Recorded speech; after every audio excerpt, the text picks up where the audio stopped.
Hello everyone, welcome back to my channel. In this video we will discuss about the most important topic of English grammar, tense. And through this video you can solve so many problem which comes in the grammar section basically. And this is the first video and demanding video है क्योंकि बहुत सारे candidates ने बोला था कि English का start कर दो. अगर इस वीडियो पर ठीक ठाक रहता है ऑडियंस का रेट तो definitely I will take live session and मैं फिर इंग्लिश का जो भी सिलेबस है आपका वो लाइव के थ्रू ही कराऊंगी. तो देखते हैं पहले इस वीडियो का क्या रेटिंग रहता है. वैसे टेंथ चैप्टर काफ़ी वास्ट होता है, बहुत बड़ा होता है क्योंकि हर एक चीज़ इसमें इंक्लूड होती हैं. वर्ब्स की आपको पहचान हो जाती है, यहाँ से एरर आप निकाल सकते हैं.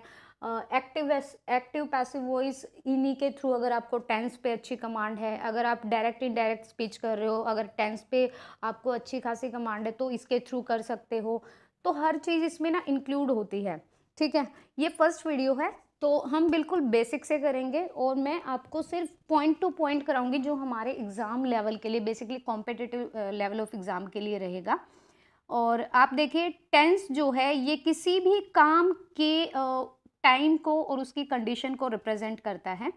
ये आपको पता ही होगा टेंस 3 टाइप्स के होते हैं, present, past and future. Further इनके सब डिविजनल होते हैं जैसे present indefinite, present continuous, present perfect and present perfect continuous. A similar past के भी past indefinite, continuous, perfect and perfect continuous.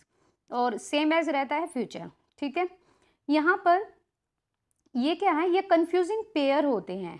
Pair होते हैं भाई, सिंपल प्रेजेंट और प्रेजेंट कॉन्टिन्यूस का पेयर होता है, प्रेजेंट कॉन्टिन्यूस और प्रेजेंट परफेक्ट कॉन्टिन्यूस का पेयर होता है, प्रेजेंट परफेक्ट और सिंपल पास्ट का यहाँ पर पेयर होता है, फिर सिंपल पास्ट और पास्ट परफेक्ट का. अगर आप कभी भी है ना एरर वाले क्वेश्चन करोगे तो ये पेयर आपको ज़रूर मिलेंगे. अगर आपको एक ही पेयर में 2 टेंस मिलते हैं और उनका पेयर बनाना होता है तो वो यहाँ से आप कर पाओगे. प्रेजेंट इंडेफिनिट की अगर बात करें तो प्रेजेंट इंडेफिनिट के अंतर्गत हम अलग अलग तरह के कार्यों को रख सकते हैं. बाइलिंगुअल रहेगा, बिल्कुल इजी फॉर्म में. प्रेजेंट इंडेफिनिट बेसिकली यूज होता है रेगुलर एक्शन के लिए, इरेगुलर एक्शन के लिए, हैबिट्स के लिए और यूनिवर्सल ट्रूथ के लिए. जब आप 6-7 स्टैंडर्ड में होंगे आपने ये 2 चीज़ें पढ़ी होंगी, यूनिवर्सल ट्रूथ और regular action. I come here daily, मैं यहाँ रोज आता हूँ. Earthquake come in Japan. He smokes the sunrise in the east. बिल्कुल सिंपल से एग्जाम्पल्स हैं.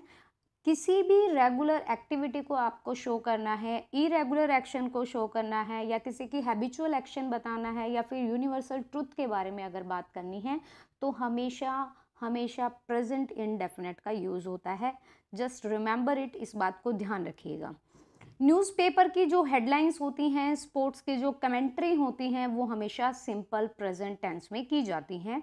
जैसे पीएम साइंस डील, पीएम ने डील पर साइन किए. Sachin strikes the ball end of it goes across the boundary line. निकट भविष्य के किसी प्लान्ड कार्य को अगर आपको रिप्रेजेंट करना है तो उसके लिए सिंपल प्रेजेंट का यूज़ होता है. मतलब निकट भविष्य, जैसे आपका अपकमिंग बर्थडे है, उस प्लान को अगर आपको किसी को एक्सप्रेस करना है तो उसमें भी हमें सिंपल प्रेजेंट का यूज़ करना होता है. तो आप यहाँ से सिर्फ पॉइंट याद रखिएगा कि कहाँ कहाँ पे प्रेजेंट इंडेफिनिट यूज होता है. The prime minister leaves for China next week. तो यहाँ पर क्या है, ये अपकमिंग है, ये फ्यूचर का है लेकिन कुछ टाइम के लिए. अगर आपको ज़्यादा फ्यूचर की नहीं, ज़्यादा मतलब अगले साल की बात नहीं कर रही मैं या 6 महीने बाद की नहीं, 1-2 दिन की बात अगर होती है या नेक्स्ट वीक की बात होती है तो उसके लिए आप प्रेजेंट इंडेफिनिट यूज़ कर सकते हो.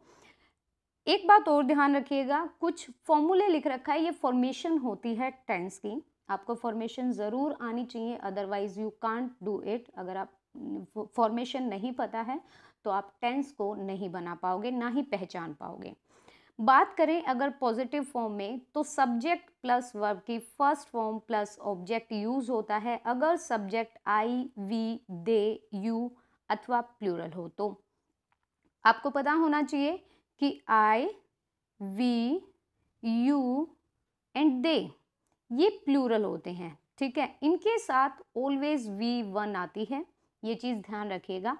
लेकिन अगर सब्जेक्ट जो है सिंगुलर है, लाइक शी, ही, इट, ये सिंगुलर नाउन किसी पर्सन का नेम हो सकता है, तो इसके साथ V1 प्लस ई या एस या ES लगता है।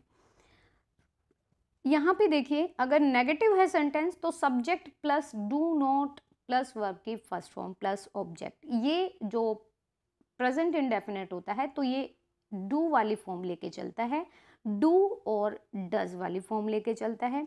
सिंगुलर के साथ डज यूज होता है और प्लूरल जैसे आई, वी, दे, यू, इनके साथ डू वाली फॉर्म लगती है। डिड होता है सिंपल पास्ट में use.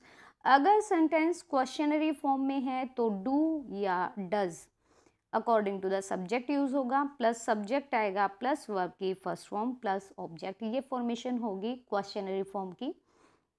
Do plus subject plus not. अगर सेंटेंस इंटेरोगेटिव के साथ नेगेटिव भी है तो डू या does plus subject plus not plus verb की first form plus object plus question mark. ये चीज़ ध्यान रखिएगा। फिर यहाँ पे देखिए अगर सेंटेंस पॉजिटिव है तो ये सिंगुलर वाला दे दिया है, सब्जेक्ट प्लस वर्ब की फॉर्म के साथ SEIS मैंने आपको बता दिया है। ही, शी, इट या नेम या कोई भी सिंगुलर पर्सन हो तो वर्ब की फर्स्ट फॉर्म के साथ हमेशा SEIS कैरी करके चलेगा। और ये नेगेटिव में हमेशा देख लीजिए आप, ये दो सेक्शन में बटे हैं। ऊपर वाला है भाई प्लूरल के लिए, प्लूरल अगर पर्सन है, और नीचे वाला है सिंगुलर पर्सन के लिए। दोनों ही बहुत बेनिफिशियल है। अगर आप प्रेजेंट इंडेफिनिट कर रहे हो तो दोनों की फॉर्मेशन आपको अच्छे से आनी चाहिए। That's it. Correct the following sentence. मैं सिर्फ यही कराऊंगी, यहाँ तक ही लूंगी मैं आज आपका, क्योंकि जो लोग बेसिक से स्टार्ट कर रहे हैं उन लोगों को थोड़ा सा समझना पड़ेगा फॉर्मेशन सेंटेंस की कैसे यूज़ करते हैं, नेगेटिव में कैसे होता है इंटेरोगेटिव, या इंटेरोगेटिव नेगेटिव में कैसे होता है, सिंगुलर पर्सन कौन से, प्लूरल पर्सन कौन से, कौन सी कंडीशंस होती हैं जिनमें प्रेजेंट इंडेफिनिट का यूज़ होता है। तो आई think this is enough for today. मैं यहाँ तक ही कराऊंगी, सिर्फ सिंपल प्रेजेंट तक। यहाँ पे देखिए what he knows about you, उसे तुम्हारे बारे में क्या पता है। What he knows about you. अब ये क्या है भाई, ये है इंटेरोगेटिव सेंटेंस। हमने क्या पढ़ा था, इंटेरोगेटिव में क्या होता है। इंटेरोगेटिव में आप यहाँ पे देख सकते हैं कि ये सिर्फ इंटेरोगेटिव ही नहीं, WH फैमिली वाला भी है, WH फैमिली वाला। तो यहाँ पर क्या होता है, does plus subject plus not plus does plus subject plus verb की फर्स्ट फॉर्म प्लस ऑब्जेक्ट। यहाँ पे व्हाट है तो व्हाट से ही स्टार्ट होगा। उसके बाद according to the subject, subject है सिंगुलर, ही फर्स्ट पर्सन है तो ही के साथ डज आया है। और नो जो है ये वर्ब की फर्स्ट फॉर्म है। एज यू नो मैंने आपको बताया था कि जो सिंगुलर पर्सन होंगे वो हमेशा वर्ब की फर्स्ट फॉर्म को कैरी करेंगे। यहाँ पर V1 के साथ S या ES नहीं आएगा। What does he know about you बिल्कुल करेक्ट फॉर्मेशन है, और ऊपर वाला गलत है। क्यों गलत है, क्योंकि यहाँ पर इन्होंने इंटेरोगेटिव सेंटेंस के साथ कोई भी हेल्पिंग वर्ब नहीं ली है। हेल्पिंग वर्ब कहने का मतलब है डू या डज, यहाँ पे यूज नहीं हुआ है। सेकेंड सेंटेंस देखिए, I don't know what he knows about you, मुझे नहीं पता वह तुम्हारे बारे में क्या जानता है। ये बिल्कुल करेक्ट है। आई डोंट नो बिल्कुल क्लियर है। What he knows about you, what he knows about you. तो इस सेंटेंस में क्या हुआ है, ये इंटेरोगेटिव सेंटेंस नहीं है, ठीक है, ये है एफर्मेटिव, लेकिन नेगेटिव इसमें लगा दिया है। आई डोंट नो, मुझे नहीं पता, what he knows about you, वो तुम्हारे बारे में क्या जानता है। That's it. आगे देखिए, the appeal of the victim to transfer the cases related to notes to submit other state do not affect the meant of the case. यहाँ पर चेंज करना होगा डू को डज में, क्योंकि यहाँ पर जो स्टेट्स हैं वो यहाँ पर देख लीजिए, यहाँ पर जो डू नॉट आएगा इसके साथ ये आएगा डज, ठीक है। अदर स्टेट्स तो एक यूनिट है स्टेट्स की, तो इसके साथ डज आएगा, डू नहीं आएगा। यहाँ पर आगे ये पूरी एक्सप्लेनेशन है, तो यहाँ पर सिर्फ यहाँ तक ही कराऊंगी मैं, सिंपल प्रेजेंट तक। अगर यहाँ पर ऑडियंस का रेटिंग ज़्यादा रहा इन दिस वीडियो तो obviously I will take live session regarding this. And guys अगर आपको अच्छा लगे वीडियो तो प्लीज़ बताइएगा, कमेंट करके बताइएगा आपको समझ आया या नहीं आया। टेंस बहुत अच्छा टॉपिक होता है स्टार्ट बेस के लिए। अगर आपको स्टार्टिंग करनी है इंग्लिश की तो यहीं से कर सकते हो आप, क्योंकि वर्ब की अच्छी खासी पहचान होनी चाहिए। वर्ब की first form, second form, third form सब पता होना चाहिए आपको। टेंस की फॉर्मेशन बनानी आनी चाहिए, अदरवाइज नहीं कर पाओगे। यहाँ से आपको एक्टिव पैसिव में हेल्प मिलेगी, यहाँ से आपको डायरेक्ट इनडायरेक्ट स्पीच में हेल्प मिलेगी, यहाँ से आपको मॉडल्स में भी हेल्प मिलेगी, क्योंकि मॉडल्स के भी फॉर्मेशन होती है in the chapter of tense. And I think this is enough for today, जो भी यहाँ से बेसिक से स्टार्ट कर रहे हैं। And guys, if you like this video, please like it and share it to others also. And thank you so much, thank you for watching.